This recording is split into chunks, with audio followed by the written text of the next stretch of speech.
Keluarga itu kompak untuk mengikat kontrak, tumbal dan pesugihan. Namun, kisah mereka berkelok tajam, tak terduga di ujung nyawa. Tidak hanya warga sekitar yang menyimpan kecurigaan itu. Saya rasa hampir semua orang di kota ini menyimpan pertanyaan yang sama. Bagaimana bisa keluarga yang awalnya begitu melarat menjadi super kaya dalam hitungan minggu? Sebuah pola lama yang terus terjadi. Cerita lama yang tak akan habis diceritakan sepanjang keturunan Adam dan Hawa. Pagi sebelum kisah ini saya ceritakan, kabar meninggalnya anggota keluarga super kaya itu sampai di telinga kami. Saya, istri dan mertua saya diam sejenak setelah mendengar kabar itu. Konon, salah satu anggota keluarga itu meninggal karena kecelakaan tunggal. Namun, dugaan tentang tumbal pesugihan lebih dominan ketimbang kabar yang beredar. Keluarga super kaya yang saya maksud adalah sebuah keluarga kecil yang dulu bisa dibilang melarat. Keluarga itu beranggotakan 5 orang. Mbah Rejo, Pak Marno sebagai kepala keluarga dan anak Mbah Rejo, Mardi dan Kasan anak Pak Marno, dan Liksardi adik dari Pak Marno. Istri Pak Marno dikatakan sudah meninggal sejak lama. Konon, kemiskinan membuat istri Pak Marno stres lalu meninggal. Tak ada yang tahu kebenarannya. Mbah Rejo sudah berusia 82 tahun. Sudah dipanggil Mbah Buyut oleh tetangga dekat. Namun, Mbah Rejo masih segar bugar. Suaranya masih menggelegar dan hidupnya selalu lurus. Bahkan ketika kemiskinan menjadi teman sehari-hari, beliau sangat jarang mengeluh. Pak Marno, anaknya, tidak bisa dikatakan pemalas. Entah kenapa, dia tak pernah mujur ketika bekerja atau ketika membuka usaha sendiri. Dua anaknya, Mardi dan Kasan, tidak jauh berbeda. Bahkan, kemiskinan malah mendekatkan keduanya ke hal-hal gaib. Keduanya mulai percaya bahwa hidup mereka hanya bisa berubah lewat tumbal dan pesugihan. Mardi dan Kasan, ditambah paman mereka, Liksardi, adalah contoh orang-orang yang menderita karena ketidakadilan. Mereka korban dari ketimpangan jabatan dan kekuasaan, yang mana tak bisa saya ceritakan di sini. Singkat kata, keluarga ini putus asa. Tanah mereka hilang, kebun untuk investasi dijara. Nyala semangat hidup mereka sudah sejak lama meredup. Diawali oleh Pak Marno. Salah satu pekerjaan Pak Marno adalah pengepul ban bekas. Profesi yang belum lama dia geluti setelah gonta-ganti pekerjaan. Salah satu jujukannya mencari ban bekas adalah garasi bus. Saat itu, bus dalam kota masih ramai. Pak Marno cocok dengan para pegawai di sana, termasuk dengan pemilik garasi bus itu.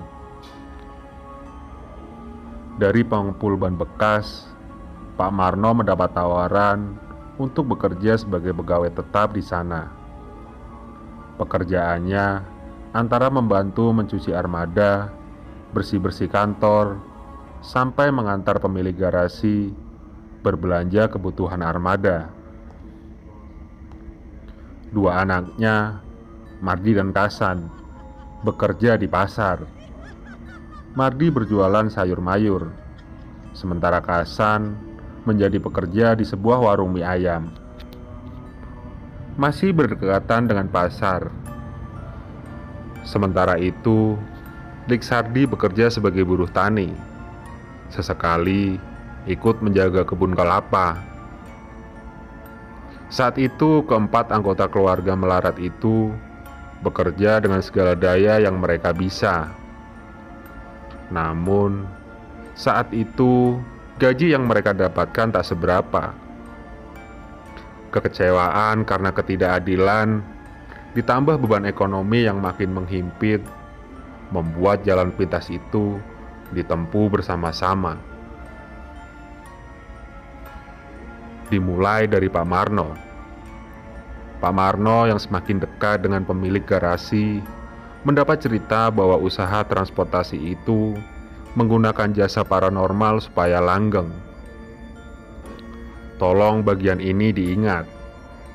Jasa paranormal hanya digunakan supaya usahanya bisa terus bertahan, tidak mengincar keuntungan sebesar-besarnya dalam waktu singkat. Kenapa begitu? Kalau bisa langsung sukses, bukannya kedepannya lebih enak? Tanya Pak Marno kepada pemilik garasi. Maaf, saya tidak diizinkan menuliskan nama beliau di sini. Pemilik garasi menjelaskan secara singkat. Intinya, jika ingin mengincar kesuksesan dalam waktu singkat, tumbal yang dituntut sudah tak masuk akal, yaitu nyawa.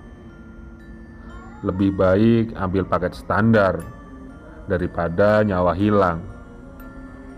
Konsep pesugihan adalah mengambil rejeki dari keturunan yang akan datang. Menurutnya, itu saja sudah cukup menyiksa, tak perlu berlebihan. Suatu kali, pemilik garasi pernah mengajak Pak Marno menemui paranormal yang menjaga pesugihan armadanya. Pak Marno banyak belajar dari beberapa pertemuan itu, termasuk ketika mengajak Kasan dan Liksardi. Sejak saat itu, Pak Marno sudah menyimpan hasrat pribadinya. Kedekatan Pak Marno dengan pemilik garasi membuatnya mudah mendapatkan akses ke paranormal itu. Kesempatan yang sebetulnya sulit didapat orang biasa. Paranormal di selatan kota itu memang pilih-pilih klien. Privilege itu mengantar Pak Marno mempelajari salah satu kontrak gaib untuk sukses dalam waktu singkat. Kontrak gaib itu ada banyak ragamnya. Syaratnya juga cukup rumit. Kalau boleh menyederhanakannya, kontrak itu membutuhkan tumbal nyawa. Tidak harus dari lingkar keluarga, bisa siapa saja. Tak memandang siapa, random. Inilah salah satu kontrak gaib yang sangat jahat. Pak Marno, dua anaknya, dan Liksardi sepakat untuk sama-sama mengikat kontrak. Mbah Rejo naik pitam ketika tahu keturunannya hendak mengikat kontrak tumbal dan pesugihan demi keluar dari jerat kemelaratan. Mbah Rejo tidak terima. Namun, usia memang tak berbohong.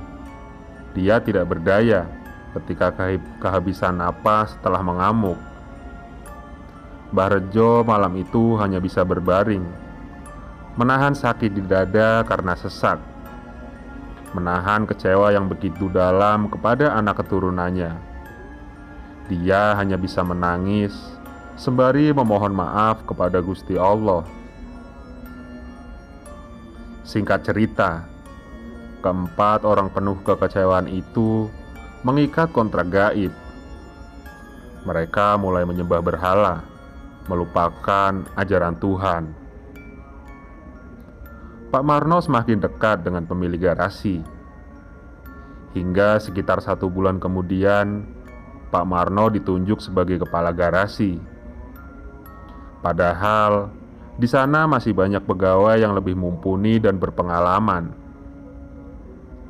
Penunjukan ini anehnya tak menimbulkan pertentangan. Semuanya damai dan aman. Semoga penjelasan singkat ini bisa memberi pembaca gambaran betapa besar kekuatan kontrak gaib itu. Dua anaknya langsung moncer kurang dari 1 minggu. Mardi kini dipasrahi satu los di pasar. Sementara itu, Kasan mengambil alih usaha mie ayam di mana dia sebelumnya cuma sebatas pegawai. Liksardi bernasib seperti Pak Marno, disayang pemilik kebun. Liksardi bahkan dijanjikan mendapat sertifikat dari sebagian kebun yang kelak akan sepenuhnya jadi miliknya. Seperti yang saya ceritakan di atas, hanya dalam hitungan minggu, kata melarat sudah menjauh dari keluarga Pak Marno. Hidup mereka berubah drastis. Masing-masing mendapat kontrak yang berbeda. Pak Marno dan Liksardi mendapat kontrak pengasih dan pemikat. Mardi dan Kasan mendapat kontrak pesugihan penarik uang, anak bajang, dan kesaktian. Kontraknya boleh berbeda, tapi syaratnya tetap sama, yaitu tumbal nyawa. Dalam hitungan minggu, mereka bisa dibilang sudah kaya jika dibandingkan tetangga dan nasib mereka yang dulu. Dalam hitungan tahun, Pak Marno sudah menjadi pemilik garasi bus itu. Dulu, armada Pak Marno sempat merajai jalanan di kota ini sebelum amblas karena tumbal salah sasaran. Mardi menjadi distributor sayuran segar ke beberapa provinsi. Kasan masih berjualan mie ayam yang rasanya jauh dari kata enak, tapi bisa membangun beberapa kontrakan dan tanahnya tersebar di beberapa kecamatan. Liksardi menjadi pemilik puluhan petak sawah dan kebun kelapa. Bahkan dalam waktu dekat, greenhouse Liksardi sudah selesai dibangun. Cerita di atas adalah sekilas timeline kesuksesan keluarga Pak Marno dalam waktu singkat. Kini, kita masuk ke bagian tragedi yang mulai dialami keluarga kecil ini. Jadi, anggota keluarga yang baru saja meninggal adalah Kasan. Salah satu berkah dari kontrak yang dia terima adalah kesaktian. Kelebihan ini membuat Kasan cukup percaya diri untuk menjadi seorang paranormal. Selama beberapa bulan, Kasan memang mulai kedatangan banyak tamu untuk memakai jasanya. Sore kemarin, Kasan mendapat telepon. Salah satu kliennya bersedia memenuhi syarat penggandaan uang. Warga melihat Kasan keluar rumah mengendarai hardtop, mobil kesayangannya. Wajahnya nampak sumringah. Dia menyapa warga yang tengah berkumpul di pos ronda. Katanya mau menjemput rejeki. Malam harinya, keluarga Pak Marno dikagetkan dengan telepon dari polisi yang mengabarkan bahwa Kasan mengalami laka lantas di dekat jalur provinsi. Tidak ada luka luar, padahal hardtop yang dia kendarai ringsek di bagian depan. Namun kata orang, organ dalamnya hancur. Terlihat dari tubuhnya yang berubah jadi berwarna ungu. Saya sendiri tidak paham. Mulai saat itu, desas-desus soal tumbal mulai terdengar. Ada yang menduga bahwa Kasan dijadikan tumbal oleh saudaranya sendiri. Pasalnya, selama beberapa minggu terakhir, di jalan desa sering ada uang jatuh. Karena terlalu sering, warga menjadi curiga. Jangan-jangan itu uang tumbal yang akan mencelakakan siapa saja yang memungutnya.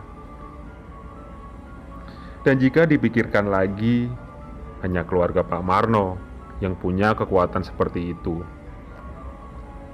Kelebihan yang sudah menjadi rahasia umum dan meresahkan.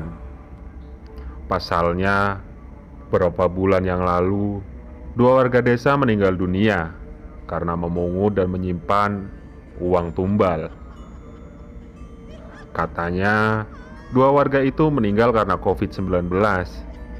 Namun tentu saja tak ada yang percaya, karena keduanya termasuk warga yang jarang sekali keluar dari rumah.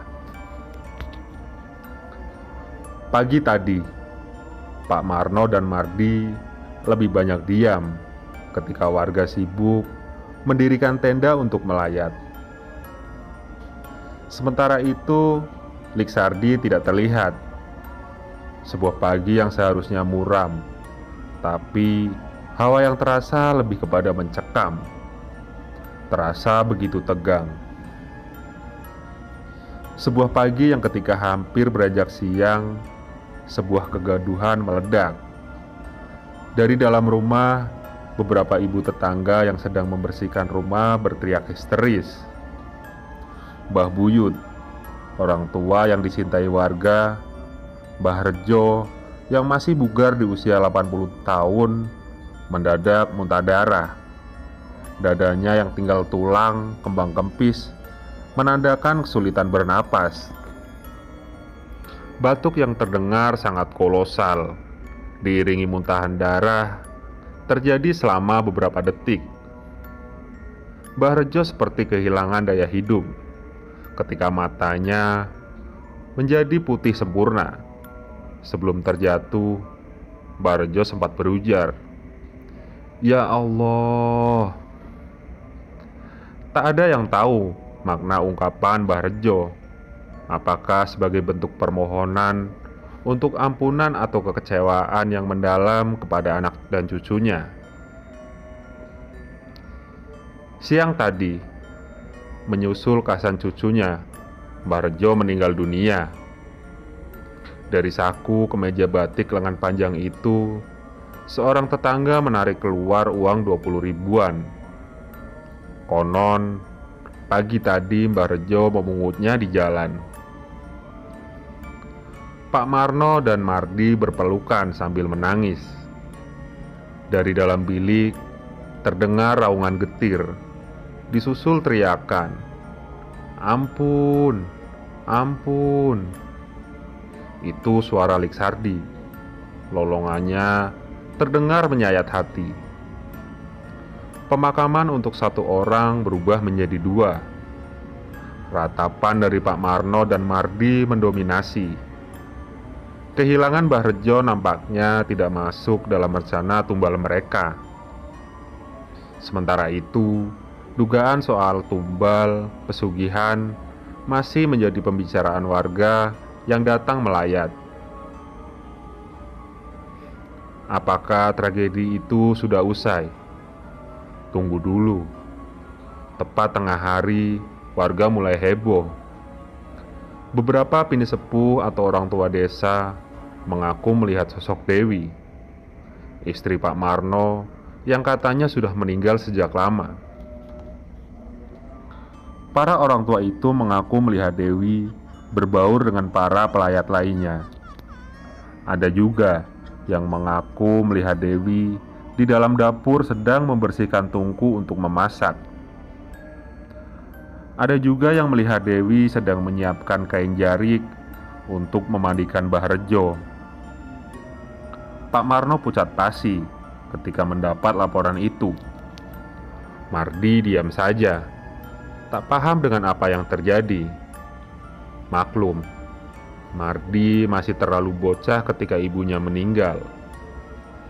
Sementara itu, Liksardi akhirnya keluar dari bilik dengan raut wajah panik. "Mana Dewi? Mana Dewi?" Makian dan kemarahan Liksardi semakin menambah ketegangan di acara layat itu.